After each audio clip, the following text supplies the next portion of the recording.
نسألك يا من هو الله الذي لا إله إلا هو الرحمن الرحيم الملك القدوس السلام المؤمن المهيمن العزيز الجبار.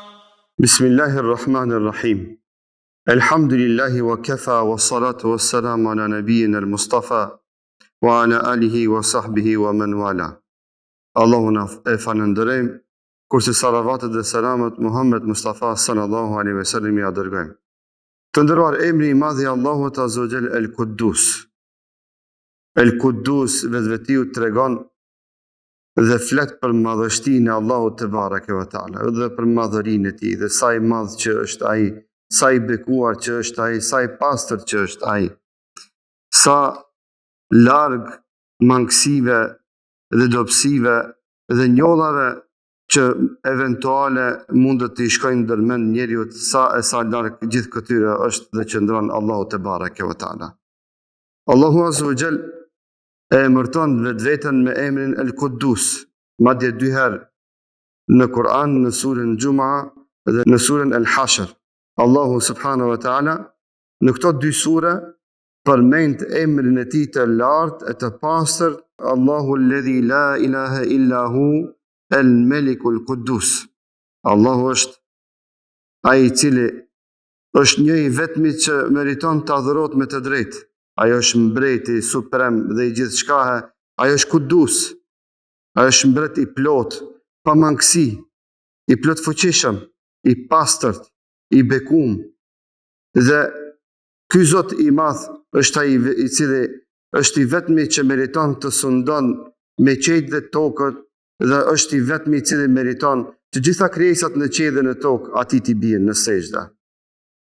Allahu te bareke ve taala me këtë emër tregon sa është i madh, sa është i pastërt, se mbretënia e tij është supreme dhe ka plon gjithçka, dhe se ky Zot që është i lartësuar nga çdo mangësi dhe që qëndron larg nga çdo shirk dhe nga çdo përshkrim i gabimshëm të robërve ndaj tij, ky Zot andaj është El-Quddus.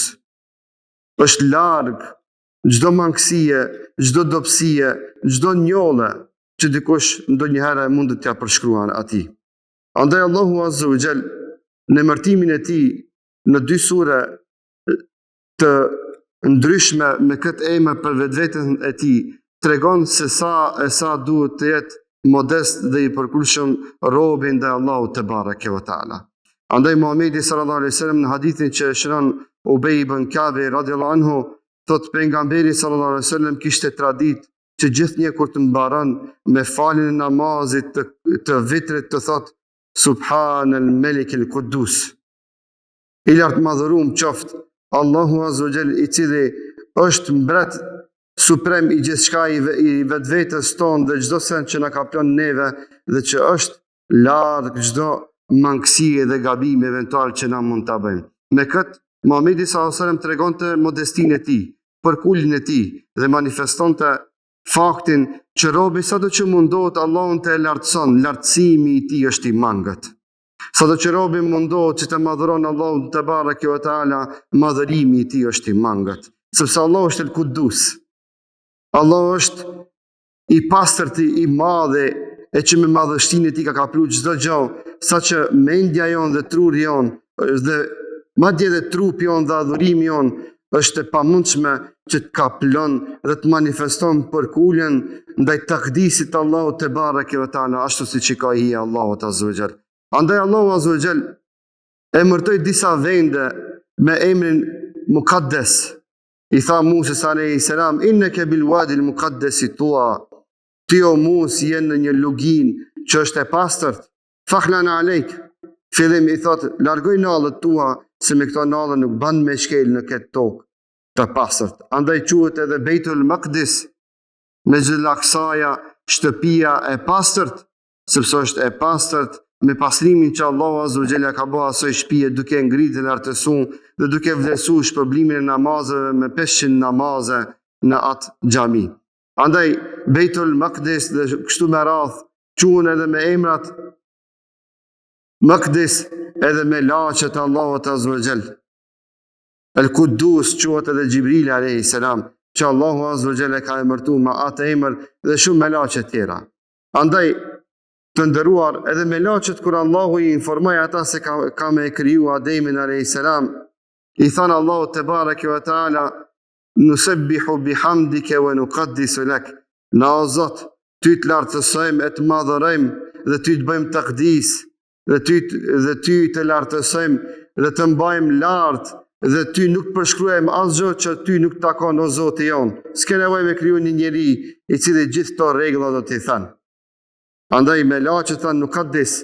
Andaj robrit e Allahut azza wa jalla e bëjnë takdis Allahun azza wa jalla. Krijesat e Allahut Allahun e bëjnë takdis.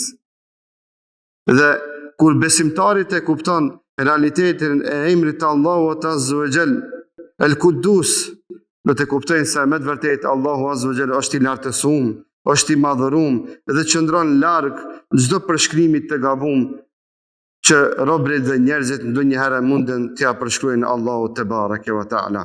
Andaj kur e pyetën Muhamedit sallallahu alaihi wasallam, cila është forma më e mirë dhe më e saktë me bë takdis Allahun azza wa jall, që me madhëru Allahun me emrin El Quddus, tha Muhamedi sallallahu alaihi wasallam, ashtu siç i ka mësuar Allahu azza wa jall me laqet e tija që Allahun të bëjnë takdis, ashtu është edhe më e mira që na me lartësu dhe me madhëru Allahun te bareke ve taala.